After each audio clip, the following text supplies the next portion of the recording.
exponencialmente. Muy bien, vamos a conocer a nuestra próxima invitada.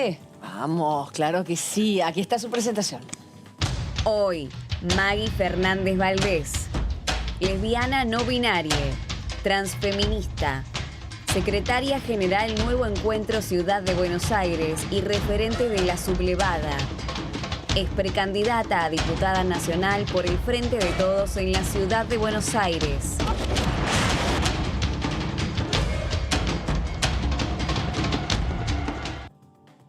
Ahí está Maggie. En todas las fotos aparece con una sonrisa así de grande porque se ve que evidentemente le gusta este lugar, que es la política. ¿Cómo estás? Bienvenida.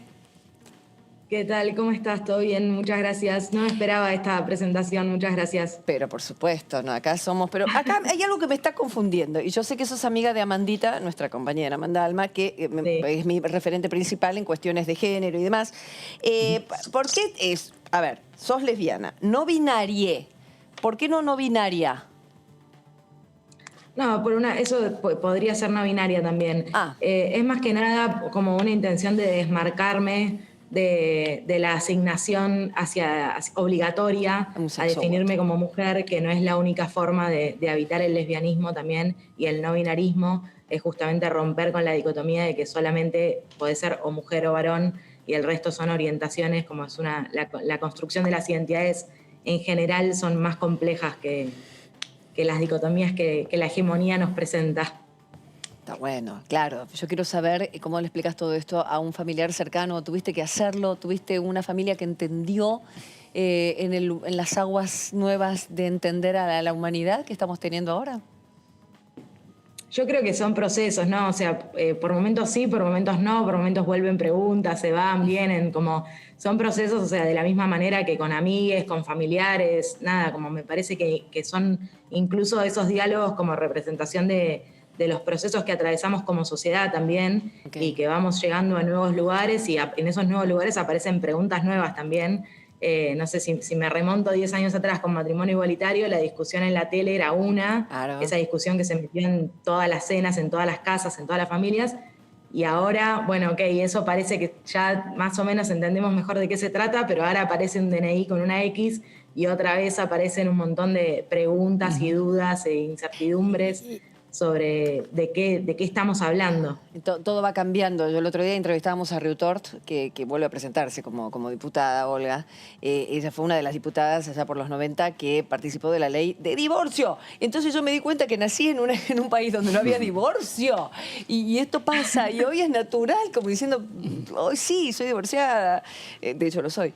Y claro, pero hace poco. Por lo tanto, esto tal vez nuestras hijes van a verlo como algo muy natural dentro de menos tiempo. ¿Crees que es más veloz ese cambio social ahora? Yo creo que, no sé si más veloz, creo que sí van pasando cosas como, no sé, recientemente salió, logramos la ley de aborto, de interrupción voluntaria del embarazo, la ley de cupo laboral travesti y trans, muy poquito después, y pegadita el decreto que modifica la manera en que registramos nuestro sexo en el DNI, y me parece que son 3 hitos en la historia que vamos a darnos cuenta de la magnitud de su impacto con el tiempo. Claro. Y sí, me parece interesante que traigas la ley de divorcio, porque me parece que tenemos que pensarlo como un linaje de leyes que tienen ahí un diálogo entre sí y que justamente vienen a desarmar algunas estructuras rígidas de cómo nos pensamos como sociedad en relación no solo a cómo habitamos la identidad de género, sino también cómo pensamos los dispositivos familiares, bueno, en eso cómo se piensan y diseñan las políticas públicas, las leyes, cómo ejercemos nuestros derechos democráticos. Me parece que está atravesado por un montón de todas estas cosas y que cada una de esas leyes fueron aportando su granito de arena, digamos.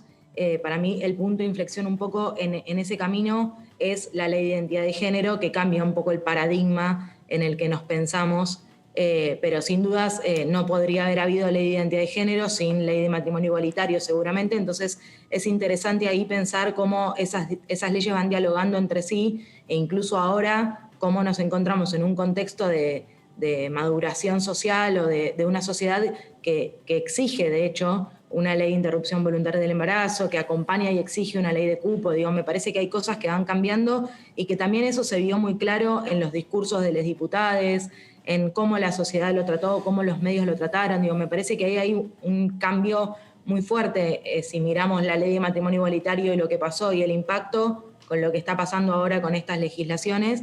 Me parece que habla de un crecimiento sin dudas de la sociedad argentina, que vuelve a ser faro a nivel internacional además también, lo cual no es menor. Bien, bien. Y es un lugar que también habíamos perdido. Bárbaro. Sí. Maggie, ¿cómo va? Buenas tardes. Marco Giorgetti te saluda. ¿Qué tal? Buenas tardes.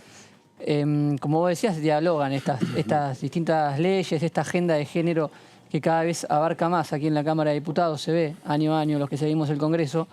Y una de las leyes más celebradas este último año es la de cupo laboral trans. ¿Qué te parece? ¿Cuál es la siguiente que va a dialogar con este cupo laboral trans? ¿Cuál es la propuesta que debería seguir a esta ley ya sancionada por el Congreso? Bueno, cosas hay bastantes, ¿no? Como si tuviese que elegir algo que pudiese continuar el diálogo con esta ley. Está pendiente todavía el abordaje del reconocer es reparar, del reconocimiento para personas trans mayores, que también viene a reparar una situación histórica de exclusión y marginación, pero también podríamos pensar en la producción pública de misoprostol para que acompañe a la legalización del aborto. No sé, hay muchas cosas que se podrían trabajar. Hay una ley para trabajar sobre la identidad intersex, hay leyes sobre salud trans. Digo, hay un montón de cosas que todavía restan para seguir fortaleciendo como un cambio de paradigma que llegó para instalarse. Sí, Maggie, ¿qué tal? ¿Cómo te va? Claudio Mardones te saluda desde el piso. ¿Cómo estás? ¿Qué tal, Claudio? Mucho gusto. Igualmente.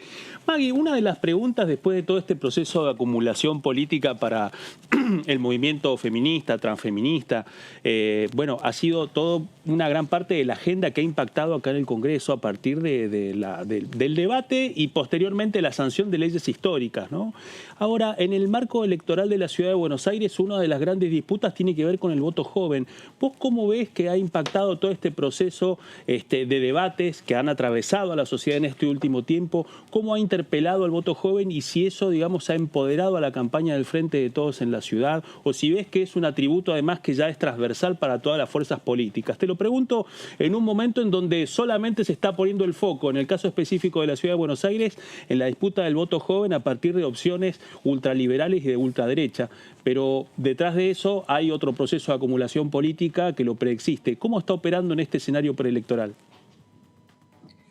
Bien, yo creo que ahí, o sea, en Argentina tenemos una tradición muy amplia, extensa y larga de participación política y me parece que un poco toda la agenda feminista se complementa con nuestra trayectoria de participación política. Digo, no sé, en Europa hay un movimiento TERF, que es el movimiento trans excluyente o transodiante, que es bastante fuerte, que eso no es algo que sucede acá y me parece que las juventudes argentinas están muy permeadas y atravesadas por la organización política y convocadas por eso.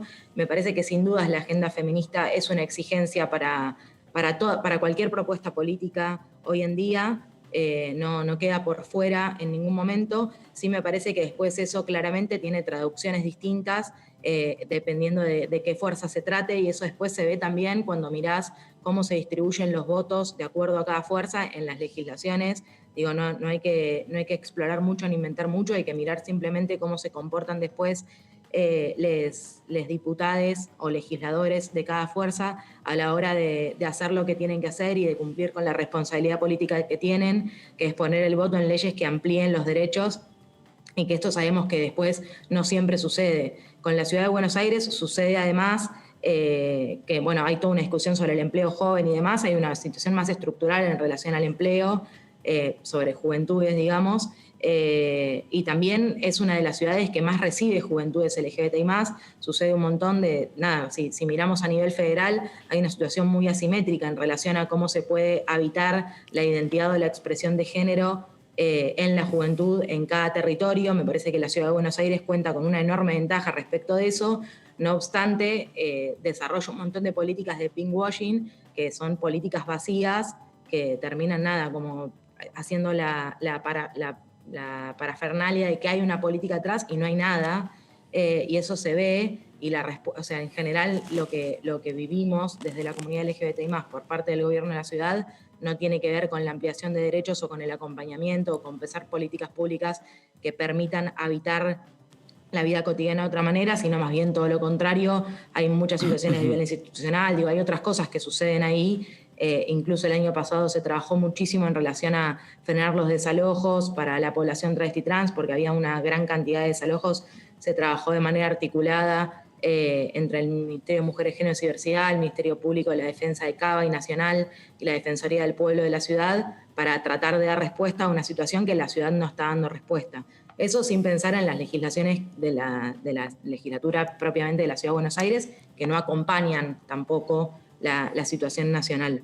Hace poco, Maggie, se conoció una noticia obviamente fue viral esta situación, de un propietario que no le quiso alquilar a una persona que tenía una pareja trans. Se viralizaron los comentarios. Hay mucho más cerrazón, no sé si cerrazón es la palabra, pero porque hablamos siempre de apertura y de lo nuevo y de la aceptación, pero yo a veces pienso, no son todas tan informados, tan abiertos como uno y su entorno cree. Entonces, ¿cuál es la posta? ¿Qué recibís? ¿Qué tipo de denuncias recibís? ¿Es normal que pase eso común en la comunidad? En relación a la comunidad travesti trans hay una situación muy particular en relación al acceso a la vivienda. Digamos que hay problemas previos a acceder a este problema que aparece acá. Es como una persona que ya puede pensar en alquilar. Sí, entiendo. Exacto. También hay situaciones previas de como esa historia de marginación y de exclusión y de falta de acceso a un empleo y de falta de recursos para garantizar el derecho a la vivienda, que también nos pone en una situación previa de ver qué respuestas y qué políticas se generan en relación a esto, ¿no? Como, bueno, están en discusión un poco dos modelos, si vamos a construir un modelo que banque la ampliación de derechos y que acompañe, la ley de cupo trans, que la hemos mencionado ya varias veces recién, es un hito que cambia un poco este paradigma y que impacta también en el acceso a la vivienda y en un montón de otras cuestiones. Después, situaciones de discriminación sigue habiendo, por supuesto. Previo a la pandemia, la pandemia nos sacó también de la dinámica de la exclusión en lo público también, ¿no? Como en ámbitos, en bares y demás, que era algo que previo a la pandemia, con el habitar de lo público, solía haber cada tanto un besazo en un bar, en otro bar. Bueno, recordará todo el mundo que eso quedó pausado por la pandemia. Esperemos que ahora cuando volvamos mejores. Pero nada, sí, obvio, sin dudas hay un montón para seguir trabajando y hay un proceso muy rico y muy interesante y la necesidad también de contar con un Estado que acompañe esos procesos y que pueda generar respuestas y dispositivos para que cuando se detectan este tipo de problemas pueda rápidamente aparecer un acompañamiento y una decisión política de que esas cosas no sigan sucediendo. Pero sin dudas el desafío es enorme y van a ser años de desafío enorme que con paciencia. Y desde tu juventud, desde la militancia, desde la juventud, ¿cuáles son las preocupaciones que ves en tus pares? ¿Qué proyectos traerías al Congreso apuntando a ese sector? Bueno, yo creo que un poco lo que mencionaba antes, ¿no? Como hay un montón de cosas para seguir trabajando sobre la población travesti trans, con la población travesti trans, en articulación con las organizaciones travestis y trans. El sistema de salud, por ejemplo, hay un tema muy grande para laburar con el sistema de salud que necesita incorporar una mirada que desbinarice la forma en la que lee los cuerpos y las identidades con las que trabaja, y que esto se ve no solo con las personas travestis trans, que quizás es lo que siempre más sale, pero también sucede con las lesbianas, con las maricas. Me parece que es algo que sucede con un montón de identidades. ¿Y cómo sería eso? Sí. Porque no entiendo qué sería desbinarizar en el sector médico. Empezar a pensar con otra lógica la forma en la que interactuamos con los sujetos que se acercan por diferentes consultas. Bien. No asumir que las personas son cis, no asumir que las personas son heterosexuales. Correcto. No asumir ciertas características de las personas que nos llevan muchas veces a diagnósticos o rutas clínicas cerradas sobre las consultas que hacemos. eso sin entrar en, no sé, los procesos de hormonización, un montón de otras cuestiones más específicas, pero eso sucede en cualquier tipo de consulta, que ahí hay una definición preexistente de la lectura que el profesional, además ahí también entra a jugar como la jerarquización entre, nada, por ejemplo, la medicina y, bueno, nada, un montón de otras cosas. Pero también hay una lectura ahí muy fuerte que opera en relación a eso, como a definiciones preexistentes sobre la lectura que se hace, y es necesario que eso sigamos trabajando en cómo modificarlo. Digo, la ley de interrupción voluntaria del embarazo ya habla de cuerpos gestantes, eso es un avance enorme. Me parece que ahí tenemos que poder tender a pensar un sistema de salud que se permita pensar en que existen varones trans embarazados, en que existen otro tipo de situaciones con las que va a tener que trabajar y garantizar como el trato digno, respetuoso, el acompañamiento, y hay un montón de cosas ahí para trabajar en relación a la población LGBT y más y al transfeminismo. Y después, en particular, me parece que hay un enorme desafío generacional en torno a la organización política y a que las propuestas neoliberales de individualización no nos coman la agenda y la pandemia me parece que también ahí te pone un poco en la tensión de dos modelos distintos de abordaje de la pandemia que nos llevó muy a lo privado. Y hubo grandes esfuerzos de la militancia y de la organización política por mantener el compromiso y la voluntad de transformar y de poner siempre la mirada en Leotre y en lo que Leotre necesita.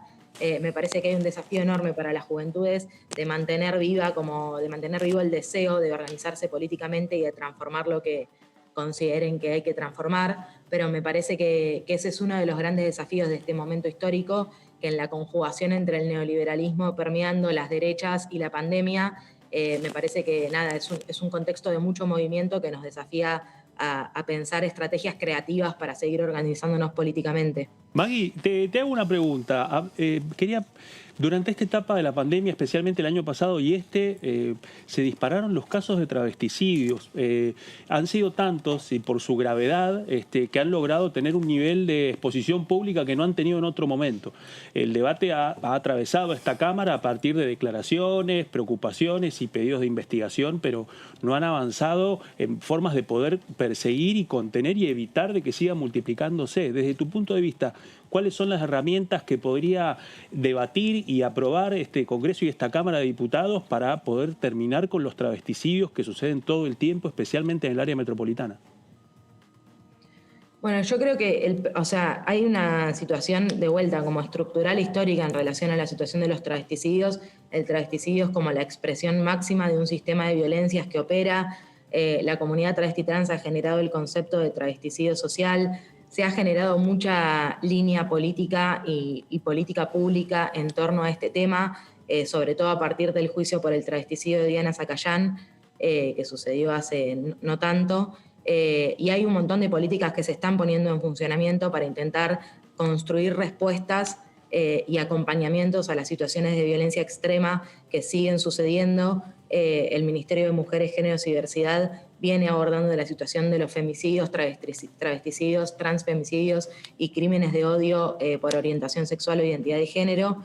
Me parece que la respuesta no es de un solo lado, digamos, me parece que es necesario trabajar complementariamente entre diferentes actores, Poder Ejecutivo, Poder Legislativo. El Poder Ejecutivo se está articulando, incluso no es una tarea solo del Ministerio de Mujeres, Géneros y Diversidad, porque me parece que el problema a abordar tiene un nivel de complejidad bastante alto, claro, que aparece en ese pico, digamos, como la expresión extrema y más violenta, pero que tiene un montón de otras sutilezas que van construyendo ese camino que hace que como sociedad nos sigamos permitiendo en algún sentido que eso suceda. Me parece que eso es una llamada de atención muy grande también en qué cosas nos sublevan y cómo nos organizamos, claro, para que algunas cuestiones como estas no sigan sucediendo. Digo, el caso de los travesticidios quizás es algo menos hablado en lo público, pero pasa también con los femicidios, que también el tratamiento que se está dando al respecto del tema ha crecido increíblemente, digo, en calidad, digo, ha mejorado mucho el tratamiento y la lectura que la sociedad tiene sobre de qué se trata un femicidio, cosa que no era así antes y caíamos en lugares muy o victimizantes o culpabilizadores de las mujeres, digamos, cosa que ahora no se lee de esa forma y pensamos en políticas públicas para evitar que esto suceda. Me parece que con los travesticidios el camino viene un poquito más atrás, pero hay una decisión política fuerte de abordar todo al unísono, digamos. Bien, bien, y como parte de un todo, porque si nos quedamos Sí, en por esto es del supuesto. sector, esto de la comunidad, y está bien las leyes y la necesidad que la comunidad, pero si no se amalgama con el resto, seguimos en la misma. Y que sean ciudadanas, ciudadanos, ciudadanes, seres humanos, todos en el mismo país y con derechos, y que la diversidad nos haga más ricos. Maggie, fue un placer conocerte. ¿Cuántos años tenés? 32. Ay, parece más chica. Yo pensé que hacía Sí. poco que salía del cole, te digo incluso, yo sé que hay un límite para diputado. No, no es cierto, parece más chica. Pero esta chica es jefa del centro de estudiantes, de una. Viene de chico esta vocación política, me parece, ¿no? Viene de chiquita. Sí, ya hace muchos años que milito. No soy tan joven, pero sí hace muchos años que milito. Está bien, se nota y nos parece muy bien. ¿Quién te dice que la próxima te digamos, diputada Valdés, placer saludarte? Por ahora, precandidata, un cariño. Muchísimas gracias por tu tiempo. Un abrazo grande. Igualmente, pásala bien. Es así, ¿no? El hecho de conocer